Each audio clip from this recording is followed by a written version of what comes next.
Hello বন্ধুরা, welcome to my channel জয়মু। কেমন আছো সবাই? আশা করি ভালো আছো, আমিও ভালো আছি। আর একটা নতুন ইটিং ব্লগ নিয়ে চলে এসেছি। তো আজকের থালিতে আছে, দেখো, এখানে আছে fried rice, mix fried rice, আর আছে হচ্ছে অল্প একটু বিরিয়ানি, আছে স্যালাড, আর এখানে হচ্ছে চিলি চিকেন।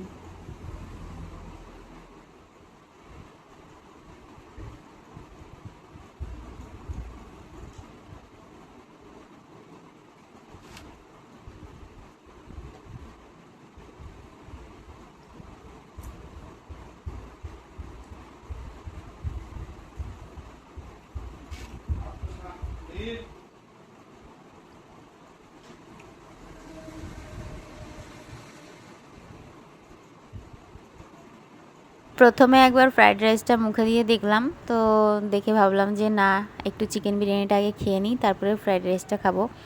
দুটোই আমার খুব পছন্দের খাবার। তো আজকে কিন্তু রিকের বাবা আর রিকরা খেয়েছে হচ্ছে নান, খেয়েছে বাটার নান। ওর বাবা খেলো হচ্ছে চিকেন বিরিয়ানি, আর আমার জন্য বলেছিলাম ফ্রাইড রাইস আনতে। তো এখানে মিক্স ফ্রাইড রাইস আছে। তো ওর বাবাকে একটুখানি এখান থেকে ফ্রাইড রাইস তুলে দিয়েছি, আর আমি একটু ওর কাছ থেকে বিরিয়ানিটা নিয়েছি। আজকে আমি এইভাবেই কথা বলছি, তার কারণ খেতে খেতে কথা বলা আমার বর একদমই পছন্দ করে না।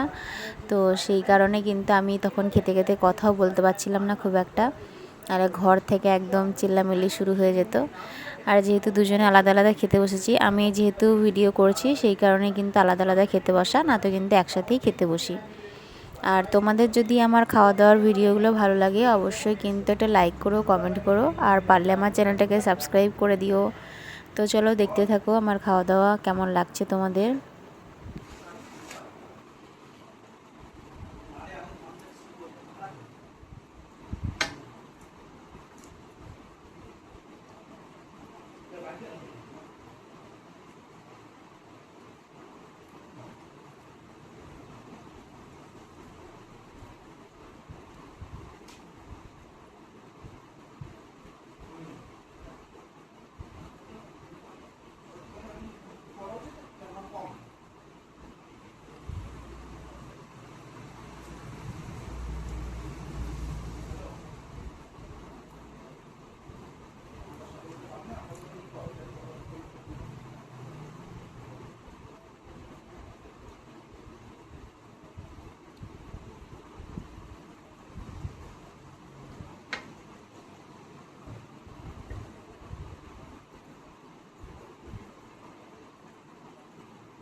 তোমরা হয়তো অনেকেই ভাবতে পারো যে আমার বর কি আমার ভিডিও দেখে না। তো তোমাদেরকে বলি, না, দেখে না। ইউটিউবের ভিডিওগুলো আমার বর দেখে না, কারণ ওর এতই কাজের চাপ থাকে যে ও দেখার সুযোগ পায় না। আর দেখলেও হয়তো ফেসবুকটা দেখে, ইউটিউব দেখে না। আর আমি কিন্তু ফেসবুকে কোনো রকম কোনো খাওয়ার ব্লগিং করি না, তো সেই কারণেই। আর তোমরা দেখো।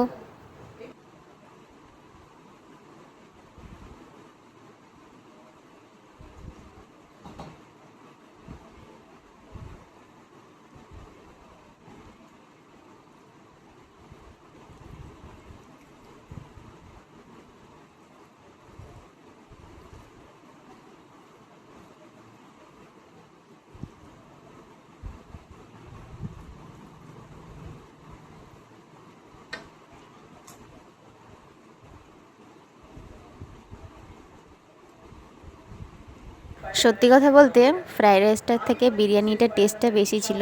যেহেতু ফ্রাইড রাইস অর্ডার করে ফেলেছি, সেজন্য তো ওটা আমাকে খেতেই হবে। আর একদম খারাপ লাগছিল না, তবুও বিরিয়ানিটাই যেন বেস্ট। আমার সব থেকে বিরিয়ানিটাই পছন্দ। আর যতই মিক্স হোক, ভেজ হোক, যাই হোক না কেন, অত ভালো লাগে না। খাচ্ছিলাম।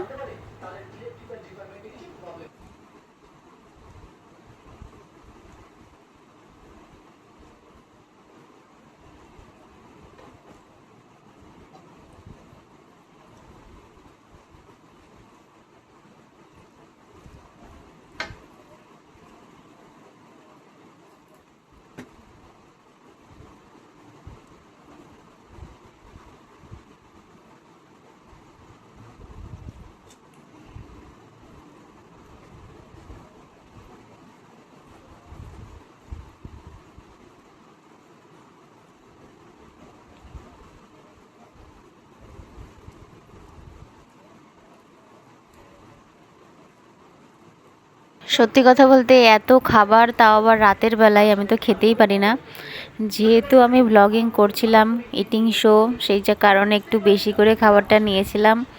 আর খাবারটা নেওয়ার পরে আমার এমন অবস্থা হয়েছে শেষের দিকে যে আমি আর খাবারটা গিলতেও পাচ্ছি না, ফেলতেও পাচ্ছি না, রেখে দিলেই নষ্ট। জোর জবরদস্তি খাচ্ছিলাম। আর দেখেছি বেশি বেশি খাওয়া মানে বেশি বেশি ভিউজ। আর আমার দ্বারা তো অত খাওয়া হচ্ছে না, তাও চেষ্টা করছিলাম।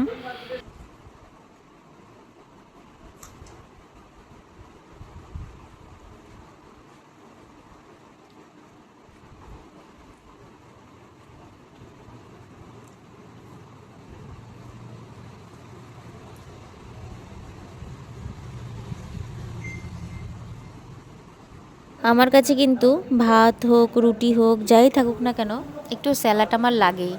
শশা না থাকলেও হবে, একটু পেঁয়াজ কুচি, একটু লঙ্কা কুচি, এটা থাকতে হবে, যেটা মুখে দিয়ে দিয়ে আমি খাবো। আর শশা থাকলে তো কোনো কথা না, একটু শশা, গাজর। আর যদি না থাকে তো পেঁয়াজটাই চলবে। তো দেখো আমার খাবারে কিন্তু আমি যেখানেই যাই, কোনো অনুষ্ঠান বাড়িতে গেলেও কিন্তু আমি একবারের জায়গায় দুবার করে স্যালাড চেয়ে খাই।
আমি তখন ভাবছি ইস এইটুকুনি খাবার আমি আর খেতে পাচ্ছি না।